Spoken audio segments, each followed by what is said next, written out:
السلام علیکم۔ اعوذ باللہ من الشیطان الرجیم، بسم اللہ الرحمن الرحیم، ونحمدہ ونصلی علی رسول کریم۔ حمد و صلات کے بعد یہ چند احادیث کا ترجمہ ہے جو رمضان المبارک کے بارے میں وارد ہوئی ہیں۔ نبی کریم صلی اللہ علیہ وسلم کی رحمت للعالمین ذات نے مسلمانوں کے لیے ہر باب میں جس قدر فضائل اور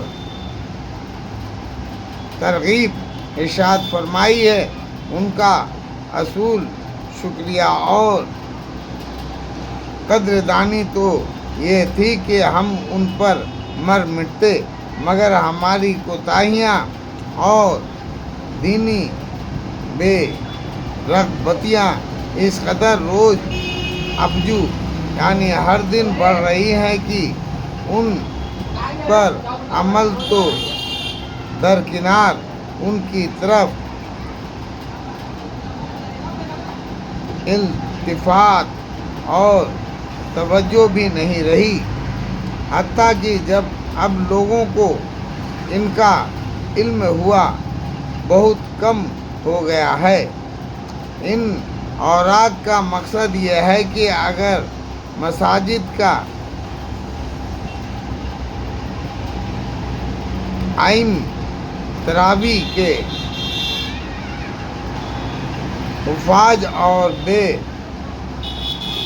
وہ پڑھ لکھے حضرات جن کو دین کسی بھی درجے میں بھی رغبت ہے، حوالے رمضان کے شروع میں اس رسالے کو مساجد اور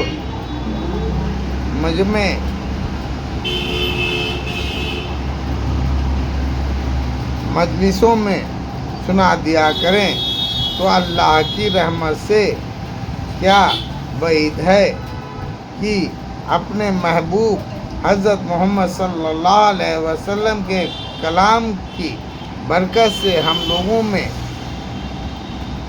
مبارک مہینے کا کچھ قدر اور اس کی برکت کی طرف کچھ توجہ ہو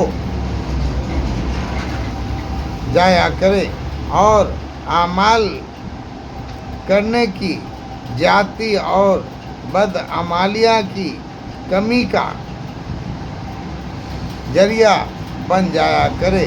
حضور صلی اللہ علیہ وسلم کا ارشاد ہے کہ اگر حق تعالیٰ شانہ تیری وجہ سے ایک شخص کو بھی ہدایت فرما دے تو تیرے لیے سرخ اونٹوں سے جو عمدہ مال شمار ہوتا ہے بہتر اور افضل ہے۔ رمضان المبارک کا مہینہ مسلمانوں کے لیے حق تعالیٰ شانہ کا بہت ہی بڑا انعام ہے، مگر جب بھی کہ اس انعام کی قدر بھی کی جائے، ورنہ ہم جیسے محروموں کے لیے ایک مہینے تک رمضان چلائے جانے کے سوا کچھ بھی نہیں۔ ایک حدیث میں ہے کہ اگر لوگوں کو یہ معلوم ہو جائے کہ رمضان کیا چیز ہے تو میری امت یہ تمنا کرے کہ سارا سال رمضان ہی ہو۔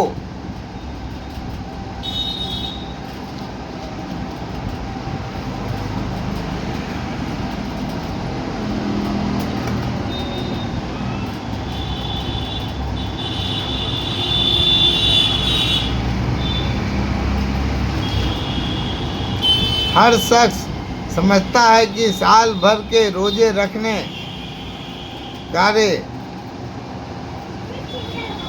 کاردر، مگر رمضان المبارک کے ثواب کے مقابلے میں حضور صلی اللہ علیہ وسلم کا ارشاد ہے کہ لوگ اس کی تمنا کرنے لگیں۔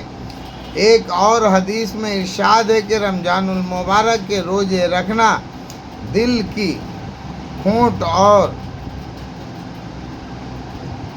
وساویس یعنی غلط خیال کو دور کرتا ہے۔ آخر کوئی تو بات ہے کہ صحابہ اکرام رضی اللہ عنہ تعالیٰ رمضان کے مہینے میں جہاد کے سفر میں کے باوجود نبی کریم صلی اللہ علیہ وسلم کے بار بار کی افطار کی اجازت فرما دینے کے روزے کا اہتمام فرماتے، حتیٰ کہ حضور صلی اللہ علیہ وسلم کو حکماً منع فرمانا پڑا۔ مسلم شریف کی ایک حدیث میں ہے کہ صحابہ اکرام رضی اللہ عنہ تعالیٰ ایک غزوے یعنی لڑائی کے سفر میں ایک منزل پر اترے۔ گرمی نہایت سخت تھی اور رغبت کی وجہ سے اس قدر کپڑا بھی سب کے پاس نہ تھا کہ دھوپ کی گرمی سے بچاؤ کر لیں۔ بہت سے لوگ اپنے ہاتھ سے آفتاب کی شعاع سے بچتے۔ اس حالات میں بھی بہت سے روزے دار تھے جن سے کھڑے ہو سکنے کا تحمل نہ ہوا، یعنی کھڑے ہونے کی بھی طاقت نہ رہی اور گر گئے۔ صحابہ اکرام رضی اللہ عنہ کی ایک جماعت گویا ہمیشہ تمام سال روزے دار ہی رہتی تھی۔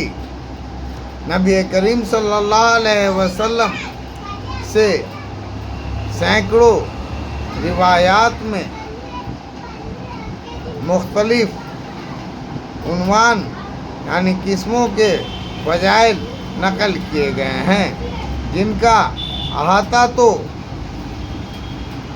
مجھ جیسے نکارہ کے امکان سے خارج ہے ہی، لیکن میرا یہ بھی خیال ہے کہ اگر ان کو کچھ تفصیل سے لکھوں تو دیکھنے والے اکتا جائیں گے کہ اس زمانے میں دینی امور میں جس قدر وہ التفاتی لاپرواہی کی جا رہی ہے، وہ ہر شخص اپنی حالات میں غور کرنے سے معلوم کر سکتا ہے۔ اس لیے 21 احادیث پر اکتفا یعنی بس کرتا ہوں اور ان کو 3 فصلوں پر منقسم کرتا ہوں یعنی بانٹتا ہوں۔ فصل اول رمضان المبارک کے فضائل میں، جس میں 10 احادیث مذکور ہیں۔ دوسری فصل شب قدر کے بیان میں، جس میں 7 حدیثیں ہیں۔ تیسرا فصل میں اعتکاف کا ذکر ہے، جس میں 3 حدیثیں ہیں۔ اس کے بعد خاتمے میں ایک طویل حدیث پر اس رسالے کو ختم کر دیا۔ حق تعالیٰ شانہ اپنی کریم ذات اور اپنے محبوب صلی اللہ علیہ وسلم کے توفیل اس کو قبول فرمائے اور مجھ سیاہکار کو بھی اس کی برکات سے انتفاع یعنی فائدہ اٹھانے کی توفیق عطا فرمائے۔ فائدہ: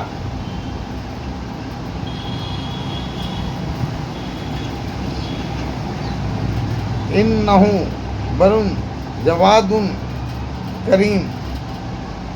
ترجمہ: بلا شبہ یہ بڑا مہربان، سخی اور کرم والا ہے۔ اللہ اکبر۔